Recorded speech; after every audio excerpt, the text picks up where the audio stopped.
इस दुनिया में बहुत से ऐसे स्किल हैं जो कि सीखे जा सकते हैं और सिखाए जा सकते हैं, बट ये बात बहुत ज़रूरी कि जो सबसे इम्पोर्टेंट स्किल्स हैं हम उन्हें पहले अहमियत दें। आज के दौर में हम लोगों को ये तो सिखा रहे हैं कि क्या सीखना है, बट आज के दौर में हम ये नहीं सिखा रहे कि कैसे सीखना है। बहुत ही खूबसूरत मॉडल दिया जिस मॉडल का नाम है B fast.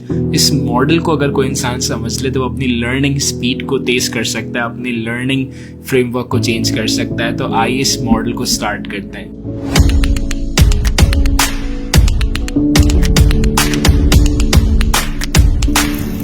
B stands for believe। किसी भी काम को करने के लिए, इनफैक्ट किसी भी काम को अगर हम बहुत तेज़ी से करना चाहते हैं, अगर हम अपनी लर्निंग स्पीड को तेज़ करना चाहते हैं, तो हमें अपने बिलीव्स को चेंज करना पड़ेगा। दुनिया में कोई भी काम मुश्किल नहीं होता, लेकिन हम अक्सर कामों को मुश्किल कहना शुरू कर देते हैं। फॉर एग्जाम्पल, मेरे सामने गाड़ी है और मैं गाड़ी नहीं चलाना जानता, तो मैंने ये कहना शुरू कर दिया कि यार गाड़ी चलाना बहुत मुश्किल है। अब गाड़ी चलाना मेरे लिए डेफिनेटली बहुत मुश्किल हो जाएगी, बिकॉज जो बात मैंने सोची है, जो बात मैंने कही है, वो बाहर बाद में सुनाई देती है, पहले अंदर सुनाई देती है। बहुत से लोग अपने अंदर मेंटल ब्लॉक लगा लेते हैं, यानी अपने माइंड को लॉक कर लेते हैं। उनका माइंड समझ ही नहीं पा रहा होता है काम को कैसे किया जाए, बिकॉज उन्होंने अपने अंदर एक बिलीफ सेट किया हुआ है कि ये काम तो मुश्किल है। फॉर एग्जाम्पल, अगर मैं किसी भी काम को करना चाहता हूँ तो मुझे बिल्कुल उसका रिवर्स करना पड़ेगा। मुझे उसके बारे में एक पॉजिटिव बिलीफ सेट करना पड़ेगा। मुझे बार बार ये कहना पड़ेगा कि ये काम आसान है, ये काम आसान है। बिकॉज जब मैं उस काम को आसान कहूँगा तो मेरा माइंड उस काम को मेरे लिए आसान बना देगा। वो एक बड़ा मशहूर जुमला भी है ना कि there is a will there is a way, but ये जो विल है ये मुझे अपने माइंड में पहले क्रिएट करना पड़ेगा। दुनिया में कोई भी चीज़ क्रिएट हुई है, पहले वो माइंड में क्रिएट हुई है और देन वो एक्चुअल फॉर्म में आई है।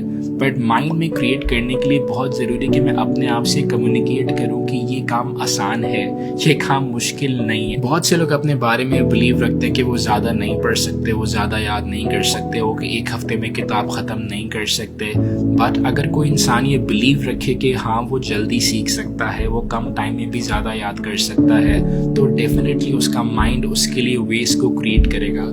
ज़िंदगी में सबसे ज़्यादा ज़रूरी क्या चीज़ है कि वो अपने आप से क्या कम्युनिकेट कर रहा है, वो क्या बिलीव्स रखता है। बिकॉज जो आपके बिलीव्स होंगे, जो आप अपने अंदर इंटरनल कम्युनिकेट करोगे, वो चीज़ बहुत मैटर करती है। वोकैबुलरी है जिस वोकैबुलरी का नाम है ईव्सड्रॉपिंग। ईव्सड्रॉपिंग का मतलब होता है छुपके से सुन लेना। जिम कोई कहते हैं हमारा माइंड ईव्सड्रॉपिंग करता है हमारी सेल्फ कन्वर्सेशन पे। जो हम अपने दिल के अंदर भी सोच रहे होते हैं ना, वो हमारा माइंड सुन लेता है। फॉर एग्जाम्पल, कोई बाहर शायद ये कम्युनिकेट नहीं कर रहा है मुश्किल है, ये बुरा है, बट वो अंदर ये कम्युनिकेट कर रहा है कि यार ये मुश्किल है। वो अंदर से एहसास कर रहा है कि शायद मैं नहीं कर पाऊंगा। वो अंदर से काफ़ी डीमोटिवेट है। इनफैक्ट वो छोटी सी डीमोटिवेशन, वो छोटी सी आवाज़ भी आपका माइंड सुन लेता है। तो ये बात बहुत मैटर करती है कि आप अपने बिलीव्स को पॉजिटिव रखें, अपने बिलीव्स को हाई लेवल पर सेट करें कि दुनिया में कोई भी काम मुश्किल नहीं है, बल्कि वो आसान है। सिमिलरली अगर आप अपनी लर्निंग को स्पीड अप करना चाहते हैं तो लर्निंग के बारे में अपने बिलीव्स को हाई सेट करें कि आप ज़्यादा सीख सकते हैं कम टाइम में, आप ज़्यादा फोकस कर सकते हैं और ये कोई मुश्किल बात नहीं है। E stands for exercise। बहुत से लोग फिजिकल एक्सरसाइजेस तो कर रहे होते हैं, बट जिम कोई कह रहे हैं अगर आप चाहते हैं कि आपकी लर्निंग स्पीड तेज़ हो जाए और आपका लर्निंग प्रोसेस फास्ट हो जाए, ये बात बहुत मैटर करती है कि आप माइंड एक्सरसाइजेस को भी लर्न करें। आप ऐसी एक्सरसाइजेस करें जो कि आपके मेंटल स्पीड को फास्ट करें। फॉर एग्जाम्पल, मेडिटेशन एक ऐसी प्रैक्टिस है जो कि लोगों को मेंटली रिलैक्स करती है, उनकी नेगेटिव इमोशन, टॉक्सिक इमोशंस को ख़त्म करती है। सिमिलरली पॉजिटिव विजुअलाइजेशन, बहुत से लोग विजुअलाइज कर रहे होते हैं अपने फ्यूचर को, आने वाले वक्त में क्या होने वाला है, और अगर वो पॉजिटिव विजुअलाइज करें तो it's called a mental exercise. बहुत से लोग चेस खेलें, there are lot of games, lot of exercises are there जो कि मेंटली आपको बेहतर करती। इनफैक्ट माइकल जॉर्डन के कोच भी कहते हैं कि हम अपनी बॉडीज पर तो बहुत फोकस करते हैं, बट हम अपने माइंड पर फोकस नहीं कर रहे। तो अगर मैं चाहता हूँ कि मेरा मेंटल और मेरा लर्निंग प्रोसेस फास्टर हो, मुझे माइंड एक्सरसाइजेस को भी लर्न करना पड़ेगा। If you Google mental exercises, mind exercises, so you will see many. F stands for forgetting। बड़ा अच्छा जुमला भी है, doesn't matter where you're coming from but what matter is where you're going। मुझे ये ना बताओ कि कहाँ से आए हो, बट मुझे ये बताओ कहाँ को जा रहे हो। एक और फ्रेज भी है कि पुराना भूलना पड़ेगा नया सीखने के लिए। अगर आप चाहते हैं कि आप बहुत तेज़ी से सीखें, forget your limitations। बहुत से लोगों ने आपको ज़िंदगी भर कहा होगा तुम इतना ही सीख सकते हो, तुम इतना ही हासिल कर सकते हो, तुम PhD तो नहीं कर सकते, तुम MBA तो नहीं कर सकते, तुम फला स्किल सेट तो लर्न कर ही नहीं सकते, तुम कम्युनिकेट तो शायद ही कर पाओ। अगर आप इन लिमिटेशंस को याद रखेंगे तो आप कभी भी बहुत तेज़ी से लर्न नहीं कर पाएंगे। फॉरगेट व्हाट्स अर्जेंट और व्हाट्स इंपॉर्टेंट। बहुत से लोग सीखते वक्त ये भी सोच रहे होते हैं कि यार वो काम भी करना है, ये काम भी करना है, वो काम भी करना है। आपको ये बात अंडरस्टैंड करनी पड़ेगी, मल्टीटास्किंग इज अ लाई। आपका ब्रेन एक वक्त में बहुत सारी चीज़ें नहीं सोच सकता, तो इट्स रियली इंपॉर्टेंट कि सीखते वक्त आप खाली अपनी लर्निंग के ऊपर फोकस करें। अगर आप किसी किताब को पढ़ रहे हैं तो आप सिर्फ किताब पर फोकस करें, ये ना सोचें कि मुझे बाद में क्या करना है, इसके बाद क्या होगा क्या नहीं होगा। Focus on the process. Forget का एक और मतलब ये भी कि वो भूल जाइए जो कि ऑलरेडी आपको पता है सीखते वक्त। अगर आप ये याद करोगे मुझे ये भी पता है, ये भी पता है, ये भी पता है, तो शायद आप और सीख नहीं रहोगे। बहुत से लोग जिंदगी में थोड़ा सीखने के बाद ही अपने आप को एक्सपर्ट महसूस कर रहे होते हैं। So that's what Jim Kwik is trying to say कि F stands for forget.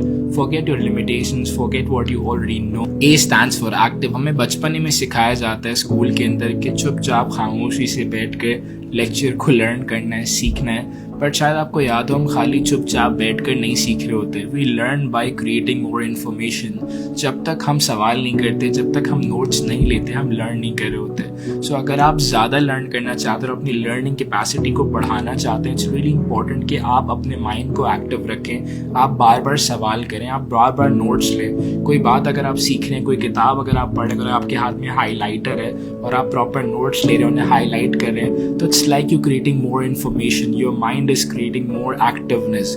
जो एक्टिव माइंड होता है वो ज़्यादा सीख रहा होता है निस्बतन उस माइंड के जो कि सिर्फ सुन रहा है, सिर्फ कंज्यूम कर रहा है, सिर्फ खाली पढ़ रहा है। सो इट्स रियली इंपॉर्टेंट कि आप कुछ ना कुछ एक्टिव कर रहे हो, कुछ ना कुछ कर रहे हो, कुछ ना कुछ एक्शंस परफॉर्म कर रहे हो। आई थिंक एक्टिव का एक और मतलब है एक्शंस, कि आप सीखते हो कुछ ना कुछ एक्शन जरूर परफॉर्म कर रहे हो। Just like asking questions, highlighting notes, reflecting what other is trying to say. S stands for state. Your state is like a snapshot of your mind or your mood. जो आपकी state होती है वो बहुत matter करती है आपकी learning में, कि आप क्या महसूस कर रहे हैं, कि आप क्या एहसास कर रहे हैं।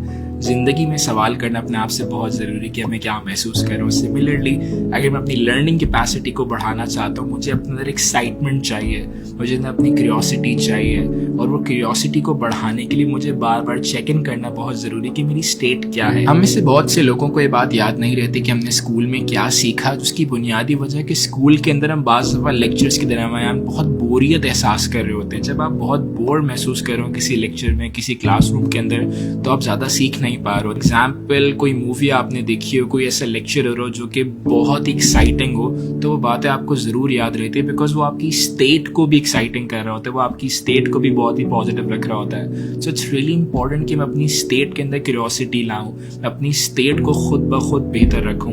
मैं कोशिश करूं कि मैं नेगेटिव थॉट्स को, नेगेटिव बातों को ना सोच रहा हूं, बल्कि पॉजिटिव चीज़ों को याद रखूं। T stands for teach. अगर मैं चाहता हूं कि अपनी लर्निंग कैपेसिटी को एनहांस करूं, सो इट्स रियली इंपॉर्टेंट कि अपनी लर्निंग को शेयर करूं, अपनी लर्निंग को टीच करूं दूसरों को।